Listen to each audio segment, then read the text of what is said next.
So, what's supply? The word supply might sound like something from a technical manual, but it's actually pretty straightforward. Supply is basically how much of a good or service a producer is offering to sell.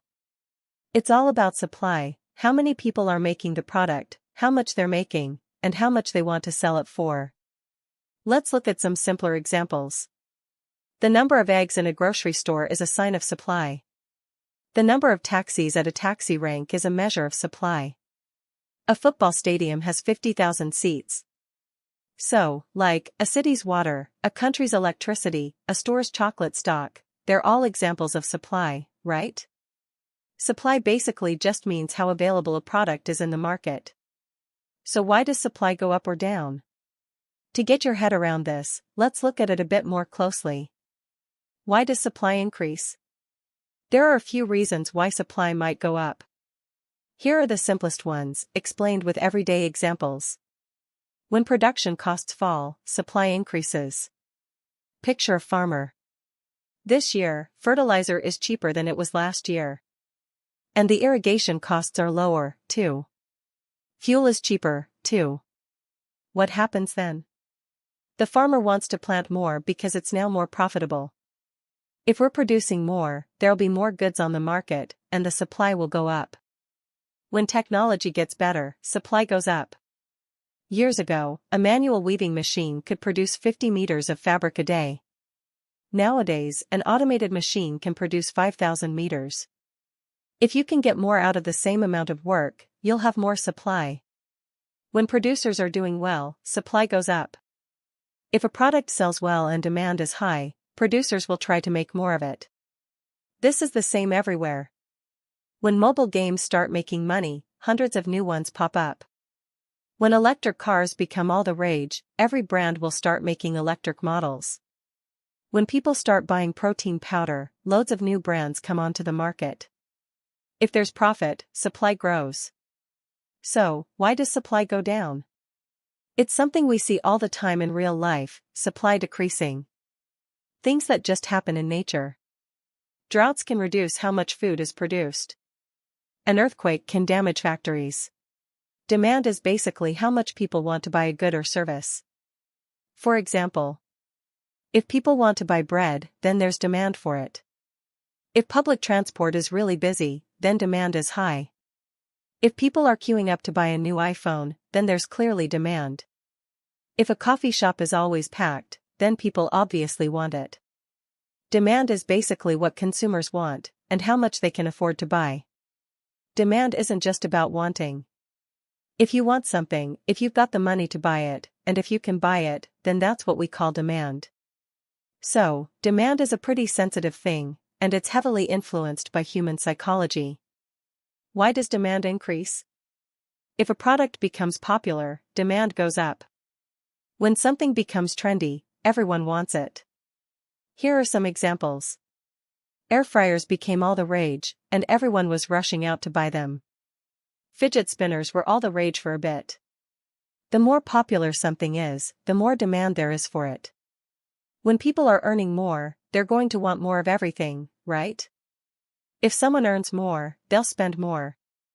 They shop more, eat out more, buy higher quality products. This increases demand.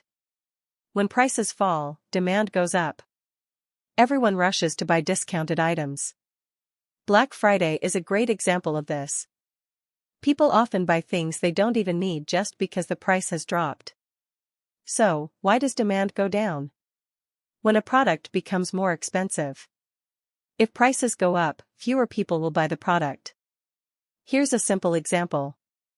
If someone buys coffee at $10 every day, they might only be able to buy it twice a week when the price goes up to $20. Demand falls. When your income drops. People who lose income stop buying luxuries. This means less demand. When a product becomes unappealing. Trends fade. Tablets, for example, were really popular years ago, then demand dropped. So, what do you get when supply and demand are working together? Prices in the economy are based on the balance between supply and demand. This point is called the equilibrium price. Just to be clear, If there's a lot of supply and not many people want to buy, prices will go down. If there's not much out there but loads of people want it, the price will go up. If supply and demand are in line, then the price will stay steady. It's pretty straightforward. But in real life, the effects are way more dramatic. Here are some real-life examples of supply and demand. Let's explain supply and demand with real-life examples we all experience. These examples show the hidden logic behind everyday price changes. So, why do egg prices go up and down? Egg prices can sometimes go up from $20 to $40. Why? Because if the price of chicken feed goes up, there'll be less of it on the market. Winter means less production, so there's less supply. People tend to consume more, which means demand goes up. When there's not much out there but loads of people wanting it, prices go through the roof. It's just supply and demand. So, why have housing prices increased so much? It's not just about how much it'll cost to build. Here's the lowdown on supply and demand. Supply is low. The building work slows down, the cost of land goes up and there are fewer new homes being built. There's a lot of demand for it. The population grows, credit is cheap, and people are encouraged to buy. Investors are buying multiple properties. When there's not much out there but everyone wants it, prices go through the roof. Why is it so tricky to find a taxi? Because the number of taxis isn't that great, is it? More and more passengers are using the service. When there's not much out there but everyone wants it, prices go through the roof. Why do new phones cost more at first but less later on? When a new phone is launched, there's a lot of demand for this. We don't have much in stock. When there's a lot of demand but not enough supply, prices tend to be higher. Later, more supply. There's less demand. When there's a lot of supply and not much demand, prices go down. Why do stadium tickets sell out in a matter of minutes? Because supply, there are 50,000 seats. Demand, there are 200,000 fans. When demand exceeds supply, the result is an instant sellout. So, why is supply and demand such a big deal? Because Okay, so the first thing to do is to work out the prices. Has an impact on inflation. Decide on the way your business should be run. It can influence what consumers do and buy. Help the economy grow on a national level. I can explain crises and periods of abundance. If you get supply and demand, you get the economy. Psychology and the supply and demand relationship. Economics isn't just about numbers. People's actions are what drive markets. Here are some examples. When people panic, demand goes up and prices go up. If people's confidence takes a hit, demand drops and prices go down. Do you remember when toilet paper disappeared during the pandemic? That was all down to psychology. So, you know how prices are formed now. To understand why something costs what it does, just ask. What's the supply situation like? What's the demand situation like? These two answers explain everything. So, to sum things up, supply and demand are the simplest economic truths.